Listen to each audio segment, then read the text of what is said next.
Welcome back to episode 3 of Grunts and Naked Brutality, you beautiful people. Starting this episode off, we do have a raid from the tribals coming in, and considering the size difference, that one extra colonist did make quite a difference. We've only been fighting like a couple, maybe 3 at a time, and now we've got one more colonist. It's pretty much tripled in size. So we'll get a little look. Okay, there's 23 of them. How did that work? Okay, no, it selected these ones over here.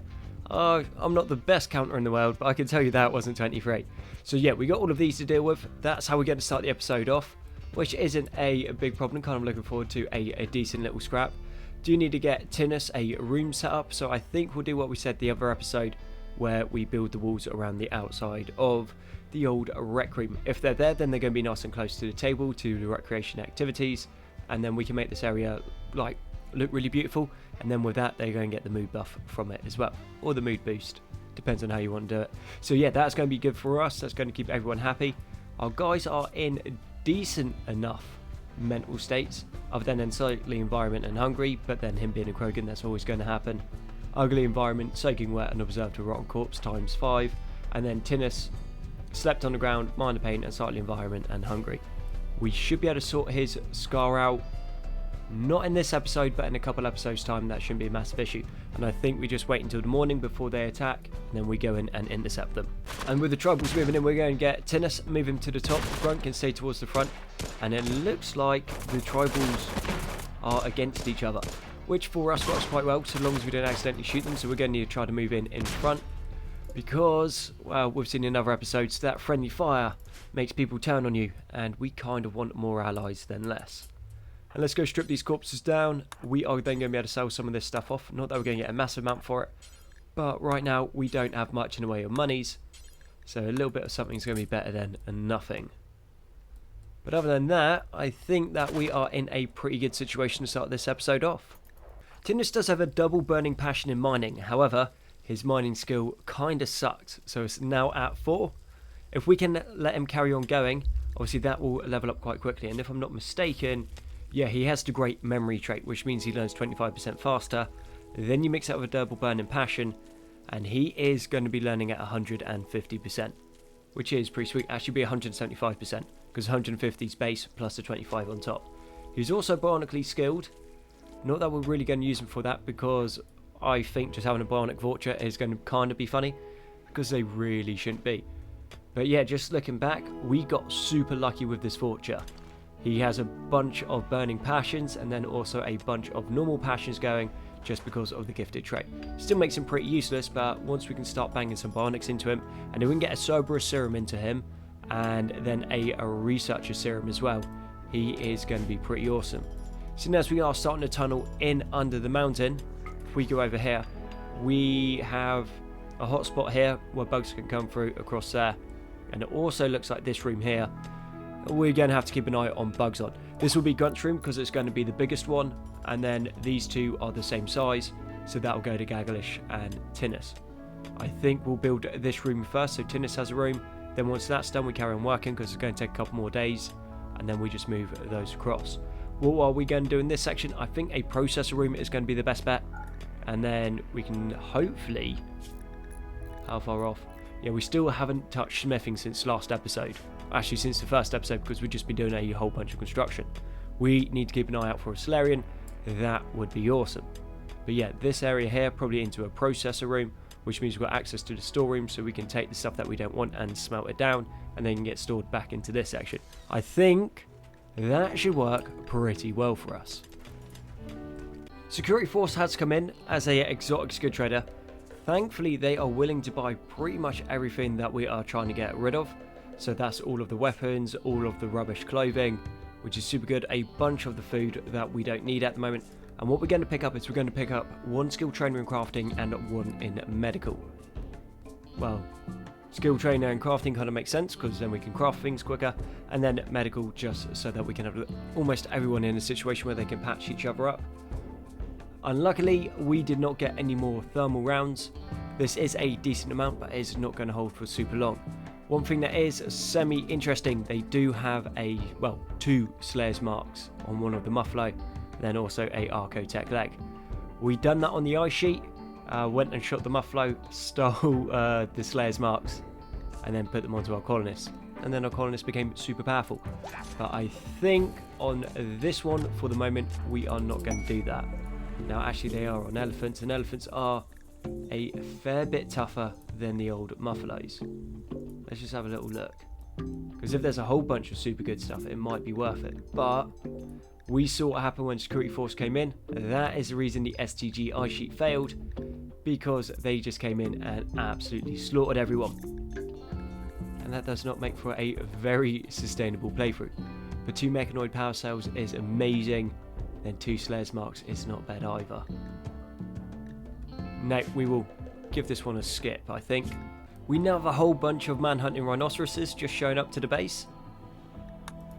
And seems like we might have been inside for a little bit too long. So to stop, so what we're going to do is we're just going to shoot them anyway. Because we can, and that's going to drop us a whole bunch of leather and meat.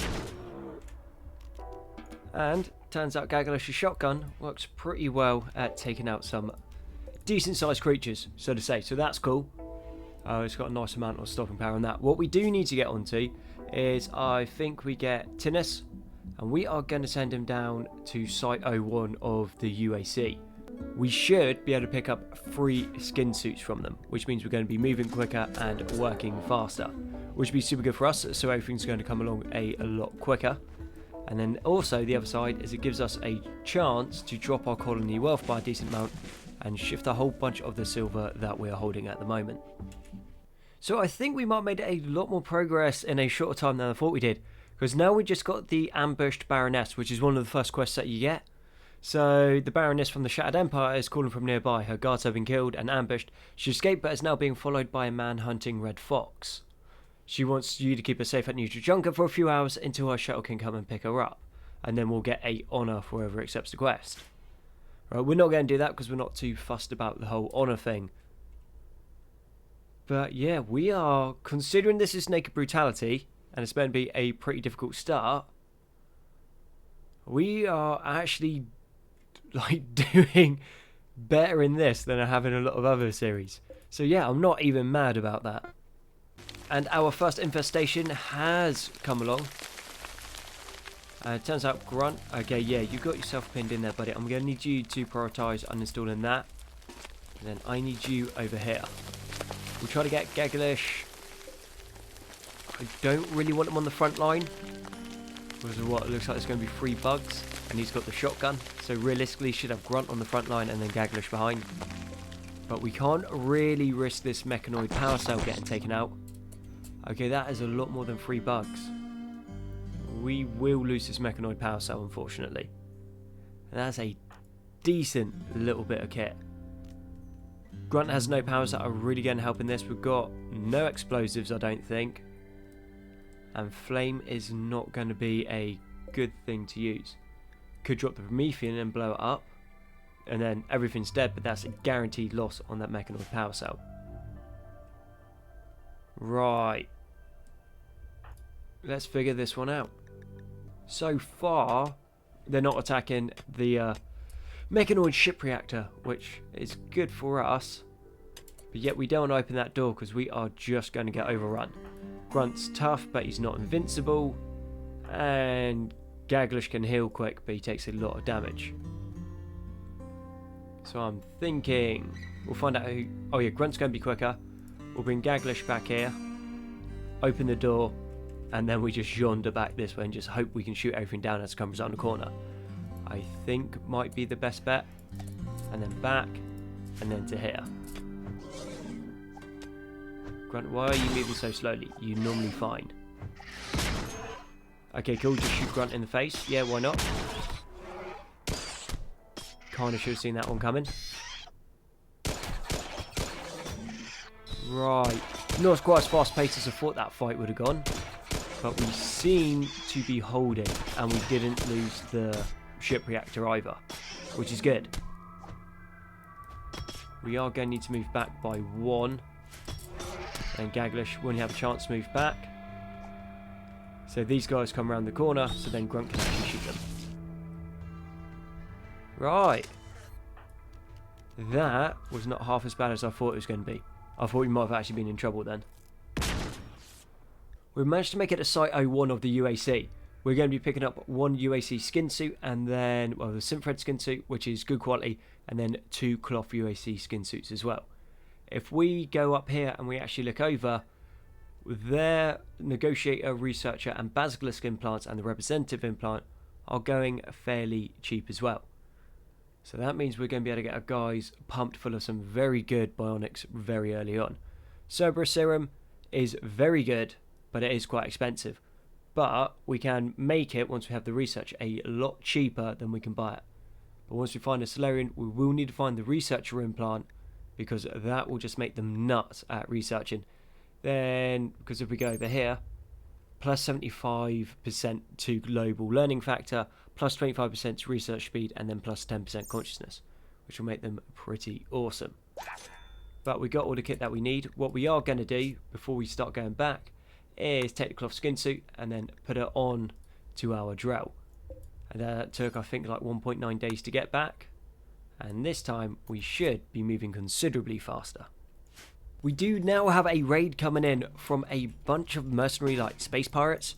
So some of them are pretty well equipped. This guy just has a semi-automatic rifle. Nothing too fancy on this one. But they do have one guy who's in power armor towards the north here. I think it's only recon armor, it looks like.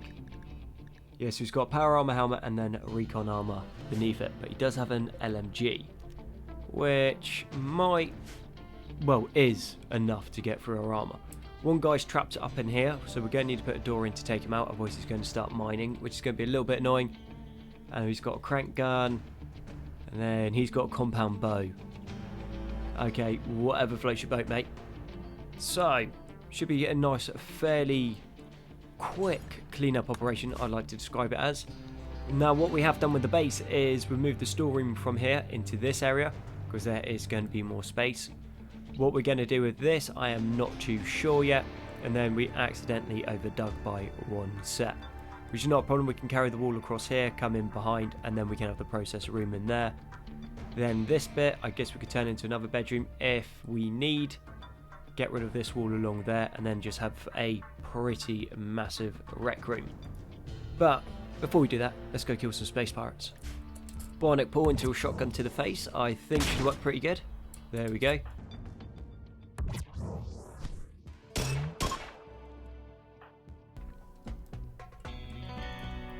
The Death Hive is coming in. I mean, they're not too many. There's a bunch of mega spiders, and then we got one of those megapedes in the back. These guys are all going down super quick, and then we got another section coming in through the north as well.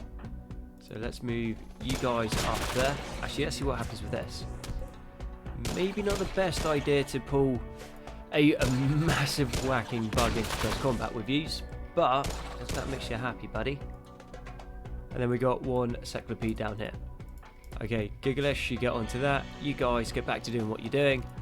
And that's a fairly simple battle. Earlier on, we did put in 2 more wind turbines, just because, well, they work. And then underneath them, we've placed some hill root. Hill root's not going to be super useful because, well, if you're using hill root in a pinch, you're probably going to bleed out anyway. But we can sell it. Same as the cloth. We can sell that. We're not really using it. But as for the food front, we are holding pretty good. We do need to change this over now back to spuds, or change it to spuds more appropriately, because they will have a better yield for the amount of work.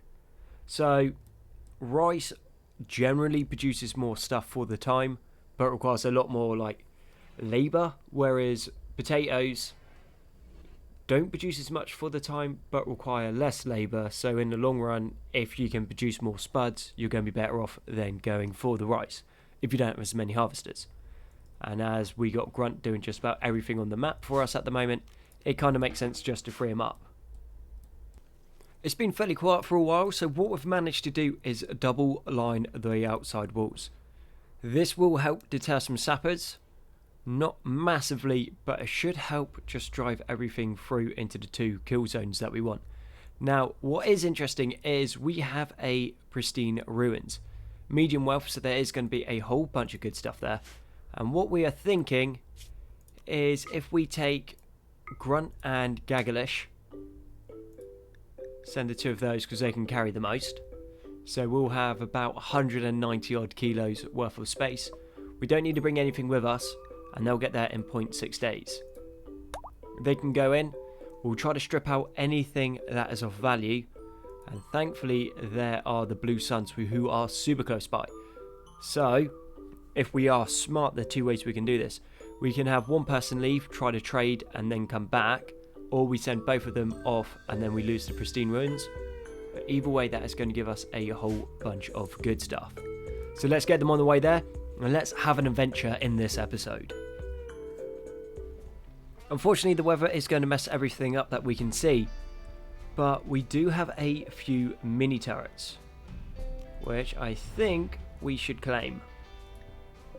We can't take that one, but these ones we can. Can we claim any of the other ones over here? Sweet, so we might be able to bring back a couple mini turrets with us, which would be awesome. Now, what we are interested in... Oh, and there's a few more there. No, they're powered up, so we can't touch them. They do have a multi-analyzer and a high-tech research bench with a comms console and a bio-refueling center. Well, bio-refueler, which would be super sweet, and a limestone masterwork large sculpture. That thing is going to be super heavy, so chance of us being able to take it down, not too much. But then down here, a whole bunch of solar panels, which, once we minimise, will only weigh 1 kilo a piece, but then when we break them down, we'll get some bunch of steel from them, which will be quite nice, and some components. And I'm thinking that this means the storeroom has to be in this section. We're not going to be able to do too much fighting, and we can't carry a massive amount, so this is going to be a pretty quick snatch and grab job. Straight in, minimise, take, and then there are only poor steel beds, but vital monitors we can't get yet, so they would be quite nice. Then if the turrets are still alive, we will take them back with us as well, and then the solar panels. Looks like we might be able to get a decent little haul from this.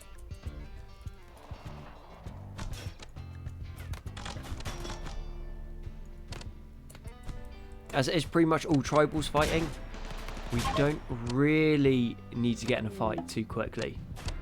These guys aren't a massive threat. Mini turrets are firing, and then a lot of the tribals are fleeing. Those were going for us, but you know, they're not anymore, which is cool. So blue suns don't like the fallen empire, it would appear. Well, the shattered empire, so they're all fighting off, which isn't a problem. But they have gone around and wiped out pretty much all of the mini turrets. So we're not going to get any of them, and they also managed to get through the kill zone and destroy them on this side.